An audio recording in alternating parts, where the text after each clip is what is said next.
So we now know that the early toxicology results for the three Kansas City Chiefs fans who were found frozen to death in their friend's backyard have come in. Now, I don't have the toxicology report sitting in front of me. I know that there are sources out there claiming various things, but it's important to remember, at least for right now, that none of this is official.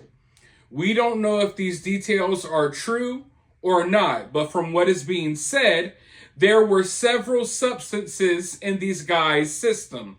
THC, so I guess they were smoking some happy grass. They found some booger sugar in their system and some Fent. I don't know a nickname for that right now. I don't want to say the actual name, but I think you guys know what I'm talking about. Now, rumor on the streets right now, because remember, we don't have the toxicology report sitting in front of us, but word on the streets right now is that they had so much of this stuff in their system. They had enough fit in their system to knock out a rhinoceros. Okay? 30 times over, I believe, the amount you would need to, like, take someone out. But once again, these are all details that we don't know are true for 100% fact yet. We know that the results have come in, or at least the early results. We know that information has been shared with the families, but we're dealing with like sources that are coming out and speaking to the media. And I've seen, details change so much in other cases in the past that I'm being hesitant right now to fully believe anything that's coming out. Don't get me wrong, I don't think it's a lie. I want to see the information for myself. And I think we should all feel that way in this day and age, right? But a doctor is speaking out. And he's saying that he doesn't think it's drugs that killed them. He thinks it was the cold. Yes, he believes that substances knocked them out. But what ultimately killed them is cold weather. I want to go ahead and roll this news clip really quickly. But before I do, I need a huge favor. Go ahead and hit that thumbs up button. Let's get this video to 2.5K likes. Drop a comment down below. Let me know what you think about this case so far. And ring the notification bell so you can be notified of all of my videos that I upload.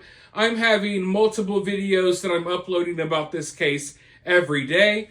I'm going to be hopping into another case soon, and we're always covering breaking news stories about all types of stuff over here on this channel, so ring the notification bell. But with that being said, I'm going to roll this clip really quickly, and then I'll be right back with more thoughts. Jeffrey Swisher, chairman of the Department of Anesthesiology at California Pacific Medical Center. Dr. Swisher, thanks so much for joining us. So we're still awaiting what the results of these toxicology reports are. We heard possibly cocaine. There's a lot of people who've been focusing on the possibility of fentanyl because these three appear to have just walked outside. One was found sitting in a lawn chair. How quickly would a fentanyl overdose happen in a person? Well, fentanyl is one of those medications which gets a lot of news because, unfortunately, there's a lot of misinformation about fentanyl and how it's used and how it's ingested. Unfortunately, a lot of substances that are bought on the street are contaminated with fentanyl, either purposefully or not purposefully, and people don't know that they're taking it. Fentanyl is a narcotic. It's a short-acting, very potent narcotic. It's much more potent than morphine or heroin is. Fentanyl, depending on the route by which it's ingested, can work immediately, or if it's ingested orally, it can take a longer time to take effect. Right. So we're speculating as to whether fentanyl is in there or not, but you don't have to have fentanyl. It could have been, like, you hear polysubstance abuse, and if you look at Heath Ledger, or you look at Matthew Perry or Whitney Houston or Tom Petty or Prince, all these people were engaging in polysubstance abuse. And Polysubstance meaning they were taking a lot of things. There wasn't just one Correct. thing found in their system. Exactly. Ativan, Ambien, cocaine, Ketamine. ketamine, in the case of Matt Perry, exactly. Just keep in mind that even though they said that the cause of death of Matthew Perry was ketamine, Matthew Perry fell asleep in a hot tub because of ketamine and he drowned. Right. Not that the ketamine is what killed him, but it was the proximate cause of his death. So that leads me to this question. The fourth man who was renting the house, named Jordan Willis, says he spent 2 days sleeping on the couch. He has now reportedly checked himself into rehab, saying that this whole experience has been a, quote, wake-up call.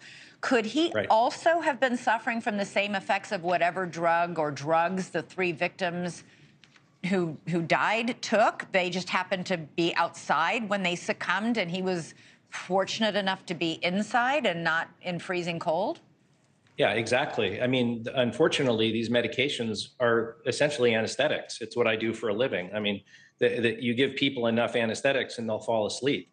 And these drugs are additive in their effect. And so, again, similar to Matthew Perry, he didn't die necessarily because of the ketamine. He died because he drowned in a hot tub. These men died because they fell asleep in sub-zero temperatures and they developed hypothermia and froze to death. So that's the cause of death is hypothermia, but as a result of intoxication with multi-substances, which cause them to stop breathing, fall asleep, essentially. The whole group had been partying and watching the football game together leading up to this. Neighbors say they saw the men going into the house with 2 30-packs of beer. Could alcohol also have played a role in all this? Absolutely. I mean, alcohol alone could have played a role in this. If you drink enough, you will fall asleep. And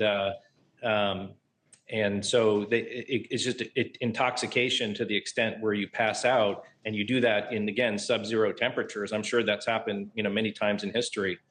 Fishermen or people out in the cold fall asleep from drinking too much and then develop hypothermia. It doesn't take long to die from hypothermia. Yeah. That's unfortunately the case. Bottom line, in many of these cases, a drug or alcohol and drugs or alcohol alone may have caused them to fall asleep or pass out, but it's the cold that killed them. Yeah, the cold that killed them. And, exposure and hypothermia, again, as you develop hypothermia, your respiratory rate decreases, your metabolic rate decreases, and eventually you will have a cardiac arrest from, hypoxia and not breathing. I assume this is why we haven't gotten the autopsy report yet, then, that toxicology is in, but the autopsy is not? Right. Toxicology, they say it takes 6 to 8 weeks, but, if you have a good sample of blood, or sometimes they take fluid from the vitreous of the eye, depending, wherever it comes from, this can be done almost immediately. It's a gas chromatography, or there's other laboratory tests. Autopsies are a physical examination of the body, and it takes not a pathologist a period of time to do it, and they want to be complete. Okay. So what do you guys think? Cold weather or the substances? If some of the rumors are true, if what's being said right now out there is true, then these guys had enough fit in their systems to kill them multiple times over. Okay? So, I don't know if they would, I don't know if they died outside and then froze, or did they just knock out and then the cold weather killed them? Now, you may think, oh, that's not a big deal. Either way, they're dead. Regardless if it was the drugs that did it or the cold weather, they both played a factor. It matters because I'm wondering, was Jordan on this same stuff? And was he passed out in the house while everyone else was passed out outside? And you see, this is why it was important for law enforcement to be all over this case to begin with, because I think that it would have been, really helpful to know what was in Jordan's system. It's hard to believe that Jordan was knocked out of sleep for 2 days. But let's say this stuff didn't kill these guys, and they were just asleep or knocked out outside, and the cold weather killed them. that's a whole nother story. So maybe that would maybe that would show us that Jordan is telling the truth. So I think this is a situation where if they were to have tested Jordan early on, that this would have been helpful for Jordan if he was telling the truth. I mean, you so-called checked into rehab, and we don't even know if that's true or not, but let's say it is. If all of this is true and you had this stuff in your system as well, then it kind of makes your unbelievable story sound more believable. But unfortunately, they didn't test Jordan. So we don't know if Jordan did the same stuff that these guys did. You know, if Jordan did the same stuff that these guys did, it makes him look, at the very least, it lets you know, oh, this was no, like, oh, he purposely gave these guys something to kill them. It was, oh, everyone was partying together. Jordan, you know, went asleep inside. These guys didn't. So, I mean, that just would have been, I feel like, a key piece to this puzzle would be to know what was in Jordan's system at the time. But we're never going to know that. And I'm sure now, regardless if it's true or not, Jordan's going to say, yeah, you know, of course I was on that stuff too. And I was passed out. That's why I didn't answer anyone's calls, even though I think he answered his dad's call. So a lot of information out there still that's going to come out. We have a lot to look at. This toxicology report, I'm sure we'll be going over that soon as well. But for now, we can only speculate with the information that we have out here so far. Let me know your thoughts, though, down in the comments below. While you're down there, if you're feeling generous, you can donate to the channel via Cash App. I'll have my Cash App in the pinned comment. You could also donate via Super Thanks or for free. You can help the channel by liking, subscribing, ringing that notification bell, and all of that good stuff. Now, with that being said, I'll talk to you all soon in the next one.